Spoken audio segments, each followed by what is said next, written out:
Hello everyone, this is Ishanga Tagar, and now I have come with the next session of current affairs. There, where I don't explain you the news, but I explain you a topic. Because one trick for UPSC is don't follow the news. Like just don't follow the news. Follow even like the most important news. That is, if you see an article on something for more than 2 to 3 times, or you see news more frequently, that is something you need to prepare. So I take that kind of topic and explain that on behalf of A-Cube IAS. And what A-Cube IAS does is we help you prepare for the civil services in a very new, unique and a simple way, so that we simplify the process for you. Let's move ahead. About the news, what is the news I'm going to explain it today is that cyclone Tauktae, pronounced as Tauktae, is a very severe cyclonic storm which has developed around the Arabian Sea. To understand why this news was important and what is cyclone, everything will move ahead one by one. The first is what is cyclone? That is the first question that should come in your mind. So cyclone is nothing. It is a low pressure area with the wind spiraling around it. So it acts like a heat engine, which is fueled by the water vapor. So water vapor releases a latent heat, and with that latent heat, it acts as a fuel. Now, how that happens and everything, that magic and everything, we'll understand by detail. Just understand, move step by step. First is that they rotate anti-clockwise in northern hemisphere and clockwise in southern hemisphere. That is one information that you should memorize and don't confuse, because often people get confused in here that in northern hemisphere they rotate anti-clockwise, in southern hemisphere they rotate clockwise, and the entire process of formation of cyclone is called cyclogenesis. And there are various types of cyclone, that is tropical cyclone and extratropical cyclone. Extratropical cyclones are also called frontal cyclones. That is something we are not dealing in here, but that is something you should know, and that is a homework for you. Go home and prepare for the extratropical cyclone, read about it. But tropical cyclone we'll deal detail in here. The tropical cyclone, they are called tropical because they develop around 23 between the 23 degree north and south of in the hemispherical reading. So these are called tropical cyclone. And what are the favorable condition under which they develop? So there are certain 5 favorable conditions. First is temperature should be around 27 degrees Celsius, means on higher part, not on lower part.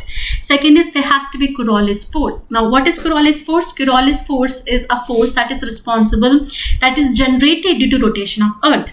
Now, due to rotation of Earth, any kind of fluid, whether that is water or that is air, it tend to move right in north hemisphere and left in south hemisphere. That's why I'm saying do not get confused. For cyclone, they move anti-clockwise in northern hemisphere, and for Coriolis force, it tend to rotate anything in actually right in the northern hemisphere and left in the southern hemisphere.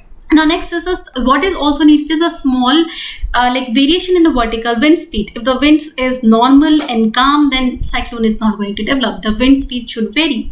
And a pre-existing low pressure area, that means a low pressure area, we know what is the definition of cyclone. If there is a low pressure and around that low pressure a wind is spiraling, so there is no low pressure, the wind will not spiral around it, so the cyclone will not develop. And the third is exactly the opposite, that for a low pressure area around the surface of the Earth, there has to be a high pressure area at the upper level. So upper divergence should be there, which is high pressure system developed at the upper, and low pressure system developed at the low side of the surface.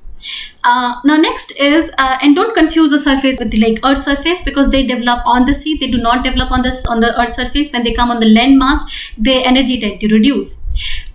So from here we'll understand the characteristics of tropical cyclone. You can understand it better. This is an NCERT diagram which can help you understand this. In any cyclone, there is an eye wall. Eye wall is a place around which there is a maximum speed of cyclone, and as you move away from the eye wall, from here, you're seeing the rain beds, the pressure will decrease, and around the eye wall, the speed will decrease. Eye wall, the speed is maximum. But this is in the eye, in the center of the eye is the area of calmness because of the low pressure. So because of low pressure is the center, and also the wind subsides in here. When you should remember 2 things. When wind go up, it create clouds, it create disturbance. But when wind come down, they create calmness and peace. And that's why we know high pressure areas are a calm area of calmness. doldrum areas we have known, like they create trouble as well. So this is the area of calmness. And now as you move away from the at the away from the eye wall, speed decreases. At same point of time, the cumulonimbus clouds are formed. This you will understand, you'll read in geography the various kind of clouds. And cumulonimbus clouds are nothing, they are rain bearing big clouds looking like a cotton wool. So they create, and that is why the lot of rain comes with the cyclone, torrential rain, and that explains this, like this is a cyclone. Now next thing to understand is how do they originate, that like why like cyclones are formed. So this diagram explain it to you in a very in a most lucid manner, that nothing, first of all, is that on the sea surface, because of the warming of the sea surface, the water evaporate from the ocean surface, and when it goes up, it comes in contact with the mass of cold air, forming clouds. So clouds are formed in that process. The water evaporates, it goes up, it condensates, it comes with the cold cloud, and the clouds are formed. But during that, a column of low pressure is formed. Whenever air goes up, imagine this there was a air, it goes up, now there is a vacuum is created, there was something, they were colliding, a pressure was created, now it has gone up, now it's nothing in that vacuum, not exactly the vacuum, but lesser air particles has created a low pressure. Around that low pressure, wind starts circulating, because wind will try to fill that space, because a space is created. So wind is circulating to fill that space, but it is not able to, because low pressure is preventing it. Now as the process continues, the pressure keep on reducing and the wind speed keep on increasing, and this is how a cyclone is formed. So this is a genesis of cyclone. Now I explain you the cyclone, you could have understand in NCERT as well, but why are we reading it right now? Why are they important now? The question is, why will UPSC ask it now? The question is, the reason is because of anomaly. Now, what is the anomaly? Is that because of cyclone Tauktae is actually saying, giving us a warning signal. Something is changing. What is changing? First of all, let's understand cyclone Tauktae. Tauktae is like a normal tropical cyclone. It is named by Myanmar.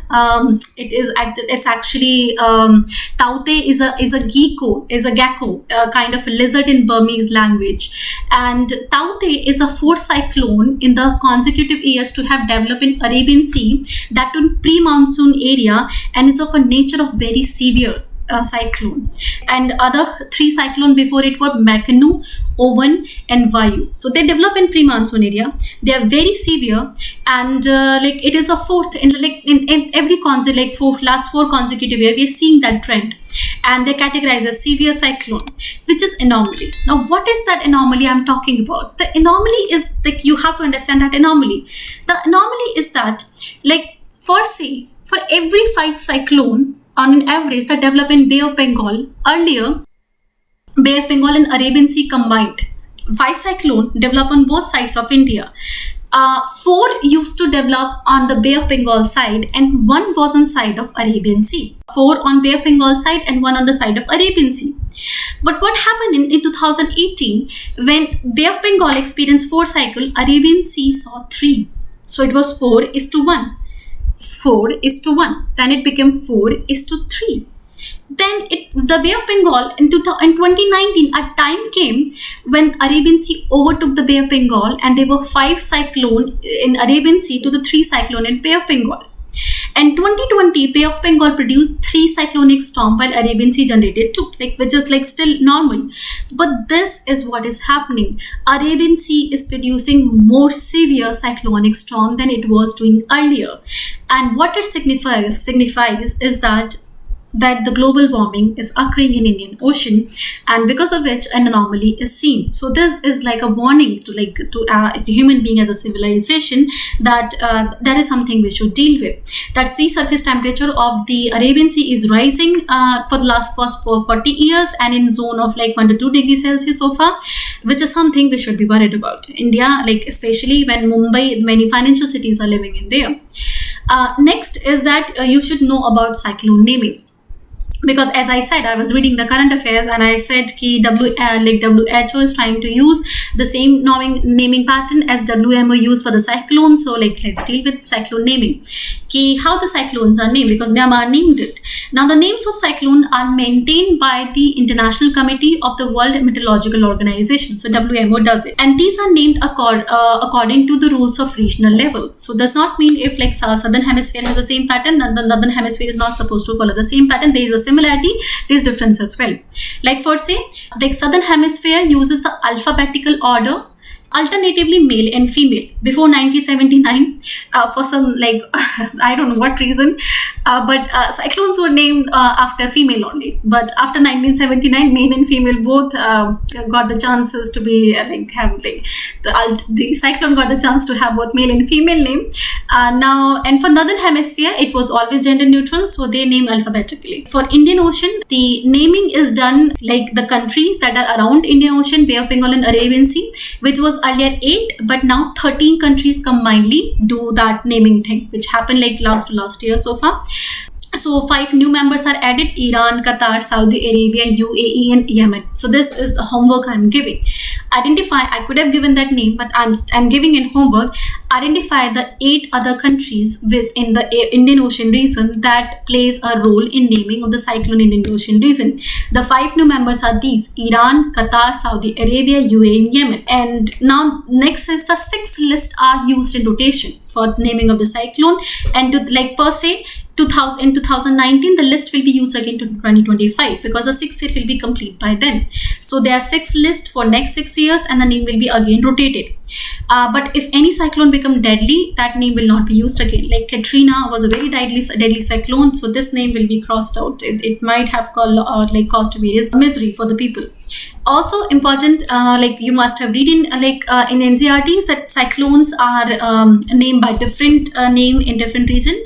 Like they're called as hurricanes in North Atlantic and Eastern Pacific region, typhoon in Southeast Asia and China, tropical cyclone in South Pacific and Indonesia, and Willy Willy in Australia. Remember this, because any of the current affairs what you might be like exam you might be giving, they may ask this question. So this was me explaining cyclone. And thank you so much. Thank you for staying with me. Stay at home, stay healthy, and stay safe, and stay connected to ACube IAS. With ACube IAS, we bring you as you must have seen, we bring you the comprehensive news in a detailed manner. So thank you for staying.